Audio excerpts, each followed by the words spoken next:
A very good afternoon to all the viewers watching today's live show. This is Shaunak from Asian College of Teachers. Today's topic is a little bit, I would say, unconventional, but this is a very interesting topic that we are going to discuss today. How often we have thought that the expression of emotion, especially through poetry, creates a very important influence in terms of education. Well, poetry, as often have been perceived by us, is something which we do to express our emotions, but it has never been thought as something which creates a profound influence in shaping up a young mind's character, personality, as well as streamlining the entire thought of emotion into a proper manner. Today's discussion and the topic would be basically on this poetry, how it creates to shape up the emotional intelligence of students. And for that, we have got today Dr. Nishi. Dr. Nishi is an associate professor in the Department of English at Brahmananda Keshav Chandra College at Calcutta. She has been actually, I was going through, ma'am, some of the publications. It's very interesting. Some essays and poems on Across and Beyond, which is a collection of the two volume of poems. The Real and the Unreal and other poems like Raindrops on the which is on the Periwinkle, a co-edited volume of poems, voices, and vision. Her recent book is an edited volume of critical essays, literary representations of pandemics, epidemics, and pestilence, which is published by Routledge around 2023. We welcome heartily Dr. Nishi to talk on this very interesting topic of poetry. Dr. Nishi, a warm welcome to Asian College of Teachers, this special YouTube live session. Thank you so much. It's wonderful to be here. Okay, so Dr. Nishi, as we all understand, I think that it has never happened that anybody who has not even read or written poetry, I can tell anybody who has been into this academic or non-academic field also, at one point of time, whether professionally or scribbling on a piece of paper, we have all written some kind of poems, maybe to some special ones or maybe to us, just to express our emotions. My question to you would be, how can poetry actually help children? First of all, I would like to know to understand their own emotions. Then we will come to the further. So how poetry can help children to identify and understand their own emotions? Actually, at a very basic level, poetry is about expression of one's thoughts and one's feelings, right? And to do that, one uses words, and words which could be placed in any way that one likes. So I think what poetry allows someone to do, it's not always that one can speak to someone about anything and everything that's bothering or something that one wants to express about, but very often you do find, and when we're growing up, very often we do have these secret places, secret books or diaries where we note down certain things. And the reason why we note, and we don't want others to see that, because we think we're uncomfortable sharing it with others. We want to keep it to ourselves. And I think what poetry or any kind of written, writing does is that it gives you that space where you could write whatever you feel like, because you are the only person who's going to read it, right, in most cases. And so therefore you don't need to be scared or worried as to how other people are going to react to it, right, or the kind of comments that other people might make once they read it. So it remains your own.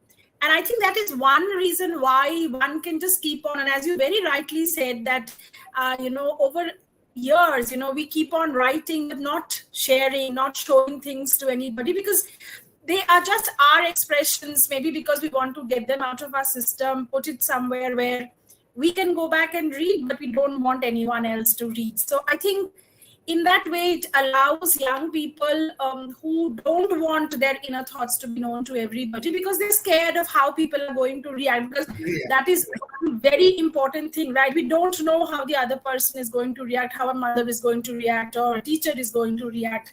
But if I just keep it for myself, then, I've got those emotions out of me and they are kept safely. So I think that is where this idea of using poetry as an expression of emotions and feelings comes out, and that's one reason why we would keep on scribbling. Absolutely. Doctor, my next question to you would be, as we all understand that we being teachers, the first thing which strikes the mind of a teacher is emotion.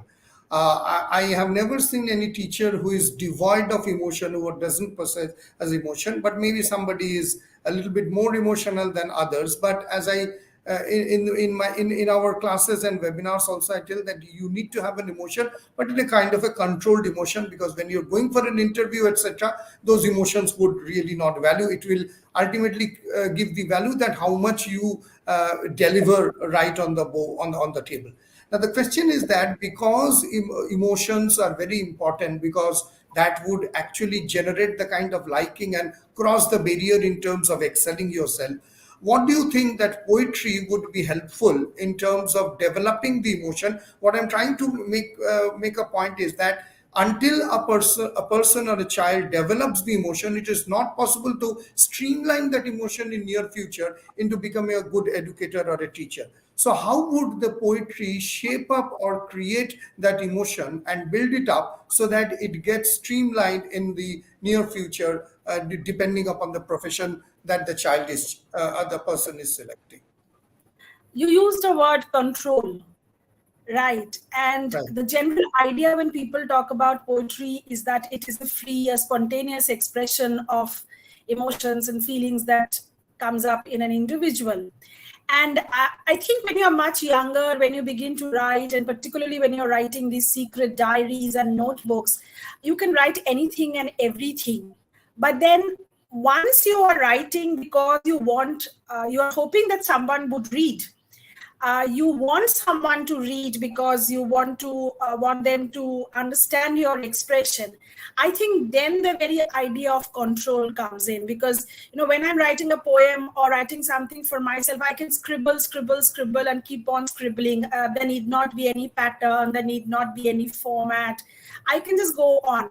But suppose I'm writing because I want you to read, then I'm also going to keep in mind, and I say I want it to be published. I want more and more people, or maybe post it on social media. And then what I'm going to do is I'm going to keep in mind which words I'm going to use, punctuation. And then there is all this idea of control coming in. So when my scribblings become poetry or want to move into poetry, then this idea of control is going to come. So it's not as if I'm just writing because I want to, but because also I wanted to give it a form. I want to call it a poem.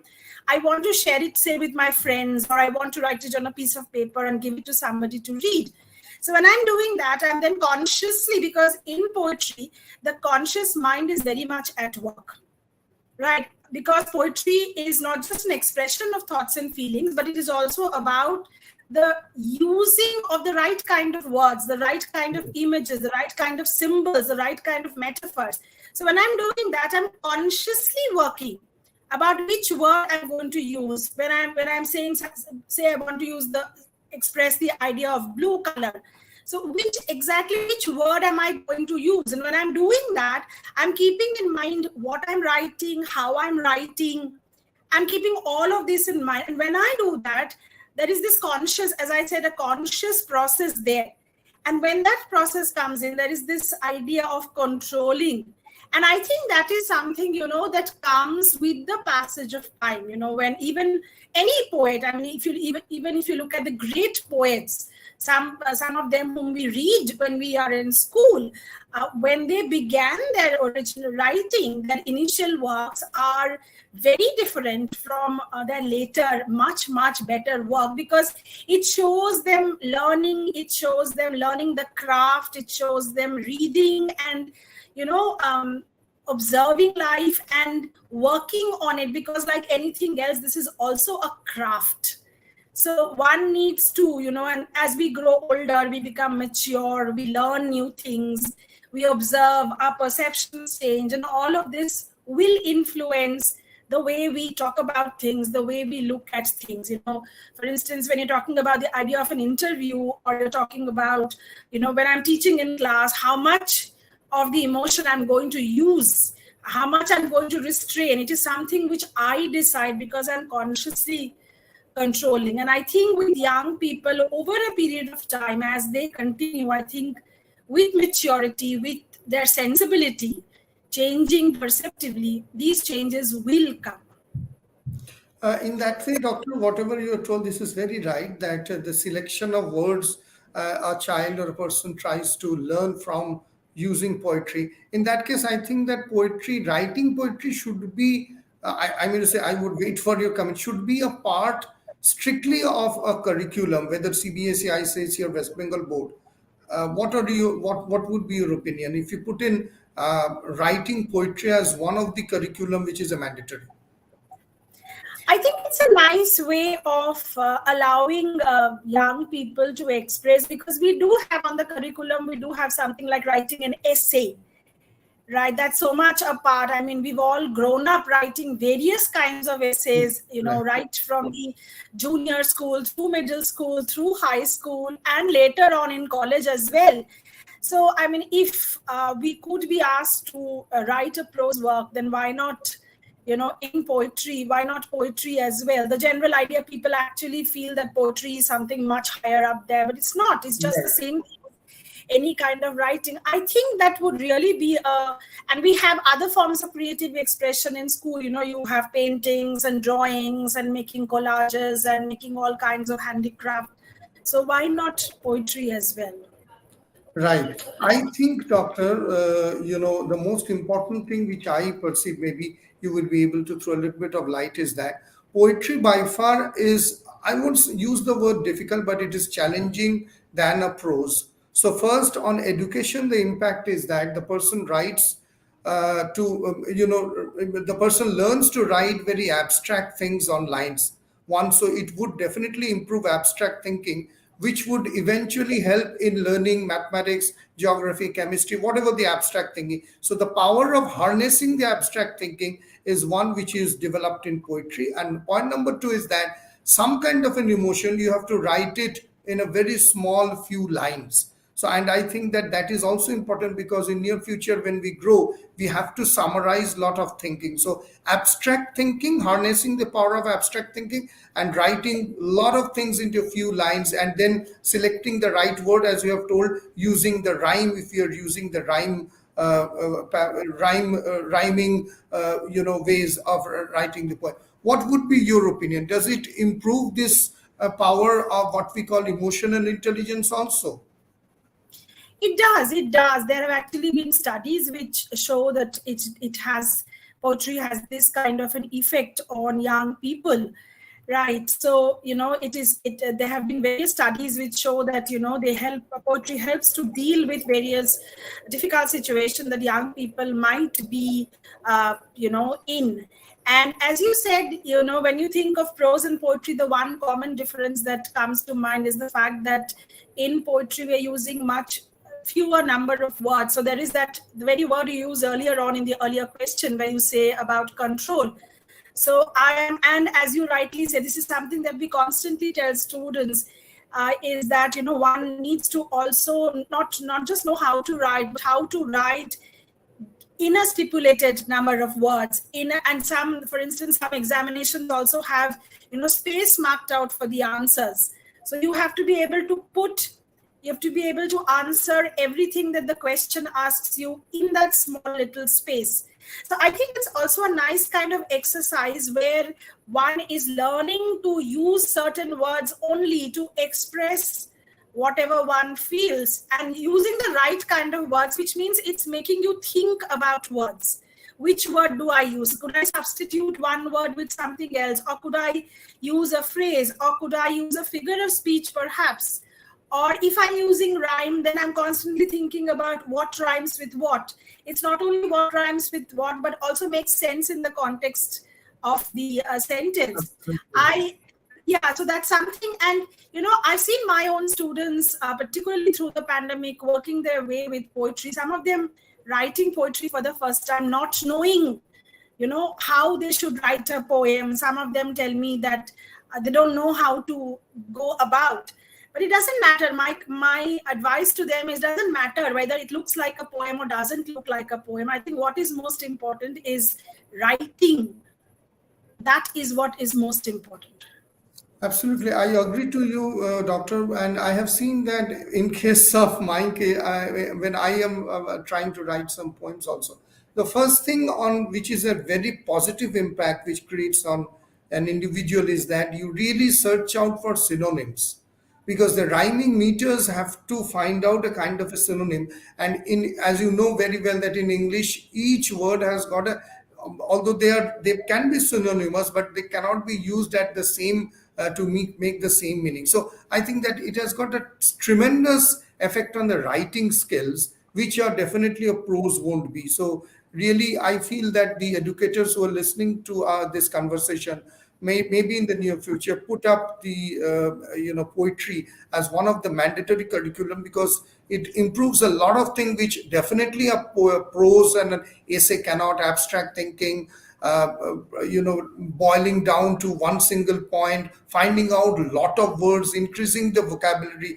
etc. My next question to you, doctor, would be, what do you think that poetry can develop empathy on the children to develop a better character, which is very much required in today's generation? Does it help to develop empathy also? Absolutely, it does, because when someone is writing, what is someone writing about? A young person would write about the world that the young person sees around him or her. So it could be the school, it could be about, things which the pandemic, say, for the past few years. So these young people are mostly writing about the world around them, about what they see, about what they read, what they hear, about their observations. And I've seen this from personal experiences with my students. And I need to make this very clear here, that most of the students that I get to teach in my college have not studied English as the first language, but it is really heartening to see each of them writing poems. And they're not writing poems on anything and everything. So they're also writing poems on certain text which they have studied. Say, for instance, if I'm talking about slavery in the American context, I not only get poems, which talk about freedom, which talk about that particular text, right? But also which poems which talk about slavery, poems which kind of, bring in links between slavery in America and, say, the caste system in India. So poetry, when someone is using, when a young person is writing, he or she will be writing about the things around them. And when one is writing about that, one begins to think, how do I present it? And they are writing about things which trouble them, which kind of make them think. So I definitely think that this idea of empathy, where they are able, say, for instance, if I'm writing about a cat or about my pet, right, I am going to begin to think in ways that my pet would be looking at the world, say, for instance. So I am reaching beyond myself. And this is something which comes over a period of time. And I think this is something that any kind of writing does. But with poetry, what happens is, because I'm thinking of just the right kind of words that I need to put in, it happens in a much more, concerted way, possibly. But yes, this, and it's very important to be able to look beyond oneself, to see the world not just through one's own eyes, but see the world the way someone else is experiencing. For instance, while parked on the street, in a car, traveling in a car, for instance, you see a beggar woman outside, right? And when you write a poem about the beggar woman, when a young person begins to write a poem about it, you also do notice that these feelings of empathy are coming in, right? So Absolutely. this looking beyond oneself is something very, very important. This actually brings a very important point which just cropped out of our mind. When we're talking, Dr. Nisha, of poetry, right? In our early days, in our school days, I don't know how the curriculum nowadays behave. We wrote a lot of or biographies. I mean to say, for example, I am a car, I am a tree, I am the sky, right? So, in that case, what would you show the difference between, as you rightly pointed out, when I'm writing a poetry about a beggar or my pet, I have to empathize and find out that what are the problems and thereby expand the central idea in a poetry. But when we are trying to imagine ourselves by being a car, I am a car. I live in a garage, or I am a tree, and on my leaves there are little birds which are resting. Both of them somehow induces empathy, but how would you distinguish? Any ideas on that? I wouldn't distinguish. I'm so glad you brought this up because this brought back so much of childhood memories of autobiography of a tree and autobiography of a table that we did. And I do not see much difference, any difference actually, between writing that and writing a poem, because there are several poems which are very use a lot of prose in them. There's something called a prose poem as well these days. So I don't think it's very different from the kind of the kind of poetry that we are doing now. And I think it's very interesting that you point this out. And I think that is one place where educators would bring in these ideas of empathy, because when I'm writing a piece on, say, a cow, if I were a cow or I'm writing an autobiography of a cow, then I obviously need to understand what a cow does or understand what a dog does, and try to see the world through the eyes of that animal. Of course, if I'm going to write it as a poem, then it's going to be much more concise and precise, and I have to think a little bit more about the symbols and metaphors and images that I'm going to use, because one of the important ideas in a poem is this brevity of words which I'm using. But otherwise, I think that is a very good exercise. And I think that is one of the reasons why, school children are actually asked to do that, because they're thinking beyond themselves. And I think that's something very, very important. I was listening to various TED Talks across YouTube where was a famous physicist called Brian Greene. They're talking about abstract thinking and how we can induce abstract thinking in order to involve the imagination for the young children who are basically going into physics or mathematics, finding it difficult. And there I actually was watching that video where I came across a very strange point, and this gentleman is pointing out that those who can learn or write good poetries are found to be very good in terms of logical thinking, especially in mathematics and physics or complex calculations. Now, he actually found a kind of a difference and showed it over the YouTube that the brain exercising, if you take a kind of an MRI scan or something, the nerves which are being scanned during that time, when poetry thinking or you're trying to think something abstract and trying to find it out, it's the same kind of nerves which are excited when you're doing a very complex mathematical calculation with a lot of variables and you're trying to make an equation out of that.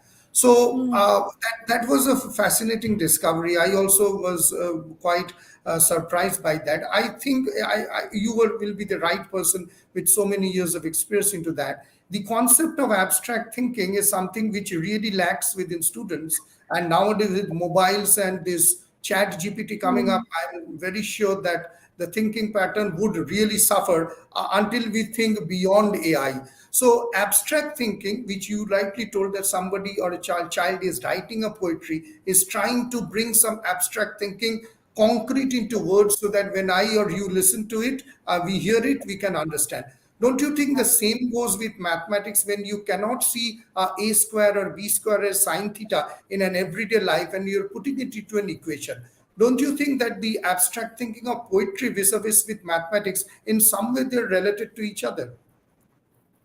Absolutely. I think when one is working with poems, as I've been telling right from the beginning, we are thinking of words, we are thinking of rhythm, we are thinking of rhyme. Some people would even use meter when they are writing poetry. So they are consciously working with several elements. Right. And as you rightly said, there have been various studies which speak about how, when one is composing poetry, various parts of the brain are working. Right. And say, for instance, when someone is using metaphor, for instance, right, there are so many things that one needs to bring in. When I'm writing a poem, say I'm writing a poem on a cat or a dog, I'm not just talking about the cat or a dog, but I'm also bringing in various other elements. So I'm consciously thinking, I'm trying to use your word, logic, right? I'm logically trying to bring these linkages. One of the very important things that, an important faculty when one is writing is the idea of imagination. And what is imagination? Imagination is just, all these various ideas you have around you, all these various senses you have around you, which you want to express in your poem. But you have to use them in a certain way so that, the end result that you write, as Coleridge would say, would be a unity, one whole unity. And he is the one who defines imagination as a faculty where, the poetic imagination as the faculty where you take all these different kind of elements and you rework them. Now, how you rework them is where the idea of that logic is coming in. Your abstract ideas are related to concrete examples, or concrete examples lead to abstract ideas. So how you're bringing all of these together and using words to express them. And as you rightly just now said, when I'm using the words, when I'm using these expressions, when I'm bringing together ideas and concepts, I'm putting them together in such a way that you, the reader, when you read, you make sense of it. Right? You understand exactly what the poet is trying to say, or more or less what the poet is trying to say. Right? So you're very right when you talk about this idea of logically bringing things together, where you are, this thought process, these abstract ideas which come in, because when someone is writing poetry, it's not only about things, it's not only about people or animals or observations, but it is also about ideas, very abstract ideas that one may come across.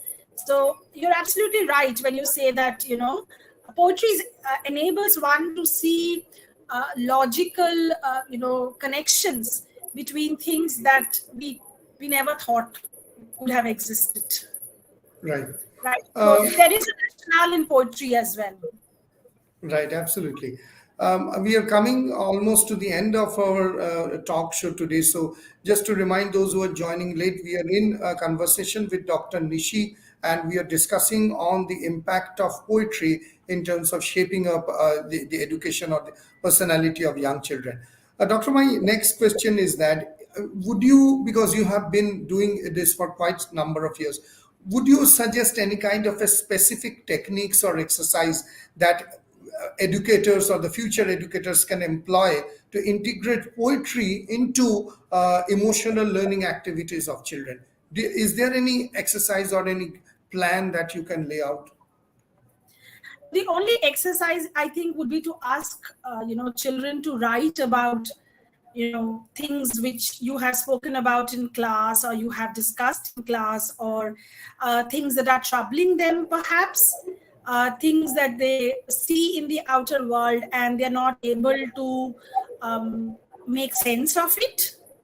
Right. So I think one way is to allow them to write. Use, it could be about pain, it could be about any kind of happiness, it could be about, we very often get used to get as children questions on your vacation and a festival that you have celebrated. The same could be done using poetry as well. Right? Okay. People feel a bit deterred when they think of poetry, but I don't think it's a difficult task. Doesn't matter if it sounds very prosaic, doesn't matter if they are unsure, but I think it's a wonderful way to teach them the finer nuances of the language. And Right. whatever be the language, not just English, but whatever be the language that they are being taught. Through your experience, especially as into the English department of a very reputed college and others, can you throw some light on how exactly what your experiences and exactly how do you do that in a classroom or in a curriculum? Unfortunately, given the very short time that we have and the huge curriculum, the syllabus that we have to do, we are unable to do it in a formal kind of in a classroom atmosphere. However, the pandemic actually made us, kind of group together in these WhatsApp groups. And we've had these WhatsApp groups with students, and several of our students started writing poetry. And what's very interesting is that some of them who never wrote anything saw their friends writing and then began to write, which I think is a very, very positive thing. So if I had students telling me, if everyone is writing, then why can't I write? And then I had students approaching me separately, not in the classroom. As I said, in the classroom, given the vastness of the syllabus, we really don't get time to do that. But I did have people approaching me and asking me, where have I gone wrong in my poem? What do you think are the improvements that I could do? And one of the common things that every educator tells students is read. And the more you read and the more they'll be able to see these connections, as you said a little while ago, the logic inherent in things which also seem illogical completely to have some logic somewhere. So this reading. And I've also asked students to try to write a particular kind of a poem, because if you have a fixed form, it's difficult. Suppose you ask a student to write, say, for instance, a haiku, right, which is a 3-line poem, usually written in a particular syllable format.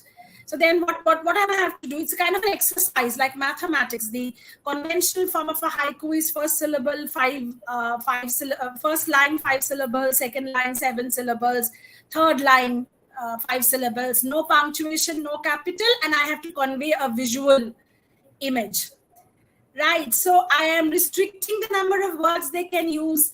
I am restricting the form, and I am specifying what the poem can be about. So in other words, it's like mathematics, where you have these numbers and there's a particular formula in which things settle out. And I think working with a poem like a haiku or a larger poem like a sonnet, which is a 14-line poem where you have a specific format given, which makes students, it's like the way, in mathematics, the more and more you solve the problems, the better you become at it. So I think these form poems could be done as an exercise where you learn, and when you are writing, you're also not just writing but thinking of which word to use, a 3-syllable word. No, let's make it a 2-syllabic word. So I have to think of that 2-syllabic word as well. So I ask students to do work with all of this, and not in the syllabus, not in the classroom. This happens beyond the classroom because, as I said, we don't have time. But that is something that we have been doing for the past 4 to 5 years, and that is because our students write so much of poetry. They share with us in their WhatsApp groups with us. We have these poetry reading sessions in college, one every year, right? And there is no restriction on the language that they can use for their poems. So we're all right if they're writing in Bangla or in Hindi. And while we began with just the English department, these days we include students from all departments, because I believe there are not just literature students, but students from other departments, including science departments, where we do have quite a number of young people using poetry to express themselves. So I think that giving them a platform where they are reading. And the other very interesting thing about poetry is not just writing, I think a poem is meant to be read aloud, whether it is a poem by Wordsworth that you're reading or whether it's a poem by Rabindranath that you're reading. The listening to that poem, the sounds that you hear are something very, very important. So I make it a point to tell everyone, whatever be the poem it is, read it aloud. The rhythm, the sound of the words, they are very, very important. So it is not just about writing and reading your own poems, but it's also about writing and reading poems, great poems in any language. If you can understand, you're comfortable with that language, read it aloud, and read it for yourself, just because you want to listen to it. I mean, not because it's there on your syllabus. The ones on a syllabus, anyhow, people are going to read. But then certain poems, remain with you for a very, very long time. Even the ones that we read in school years ago, some of the poems still remain with us.